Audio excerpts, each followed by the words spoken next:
rabashabata karabashabarakabata. Umewahi kusikia lugha kama na hiyo?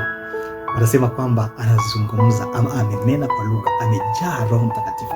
Nikukaribisha kwenye somo la juma ya 6, anazungumzia les dons spirituels ama karama za Roho, na leo le don de la karama ya lugha.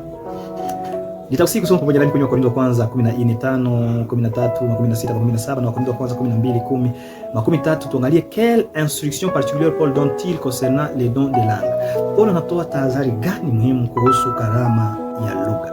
Karibu.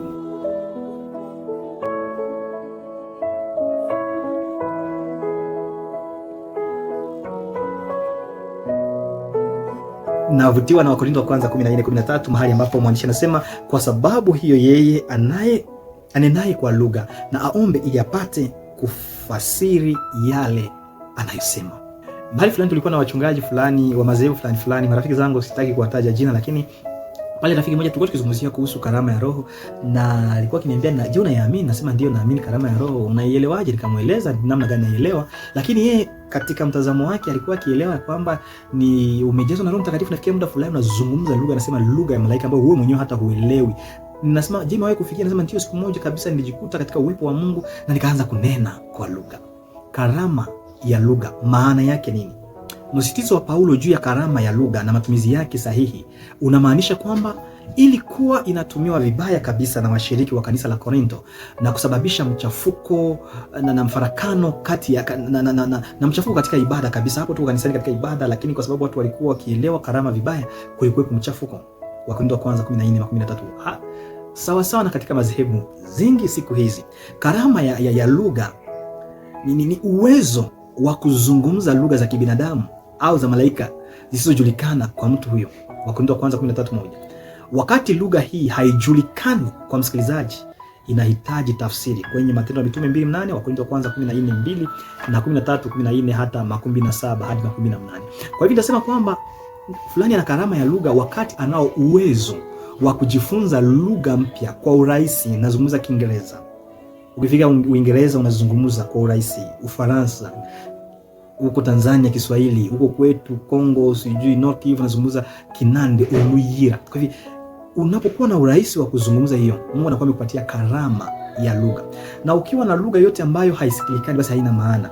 Ukiwa na lugha ambayo unaijua mwenyewe, mahali ambapo unazungumza kwa ajili ya kuhubiri, elewa ya kwamba lengo ya karama za Roho c'est pour l'édification de l'église. Wakati unakuja na lugha ambayo haieleweki, inaedifie nani? Kwa hivyo lugha ambayo haieleweki, kuna watu ambao wanasema nazungumza Kiingereza tu, akifika mahali wanatafuta yule atakaye translate ambaye atakuwa akitafsiri yale ambayo anazungumza. Tamaa ya Paulo kwamba wote wazungumze kwa lugha imetafsiriwa vibaya na wale ambao wanadhani kwamba sote tunapaswa kuwa na karama hiyo kwenye Wakorintho wa kwanza 14:5. Kwa kweli hamu hii inajumuisha karama zote kwenye Wakorintho wa kwanza 14:1.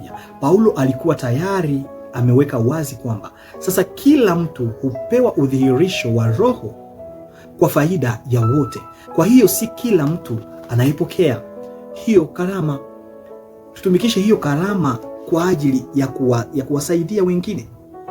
La raison pour laquelle le don de parler en langue doit aller de pair avec celui de l'interprétation est que les langues doivent être intelligibles selon Corinthiens 14:9. Autrement, il n'y a aucun bénéfice à les utiliser selon 1 Corinthiens 14:6. Cela explique pourquoi Paul insiste tant sur l'interprétation et la compréhension. De toute évidence, il ne critique pas les dons des langues à lui-même, mais comme nous le verrons demain, l'importance excessive que le Corinthien lui accordait au détriment du don de prophétie. Mungu atusaidie sana kabisa karama hizi tupate kuzitumikisha kwa ajili ya utukufu wa Mungu. Asante Yesu Kristo kwa umetubariki, tumejua lugha tofauti. Tupatie neema ya kutumikisha hizi lugha kwa ajili ya kuwafikia wale watu wanaozungumza hizo lugha wapate kukujua. Huyu mtazamaji na msikilizaji anazungumza Kiingereza, Kiswahili, Faransa, Lingala, Kinande na zingine lugha zote. Mpatie neema ya kuwagusa watu wanaozungumza hizo lugha katika jina la Yesu Kristo, amina. Ndio usikose kusubscribe, like na kushare kwa watu wengine. Mungu akubariki.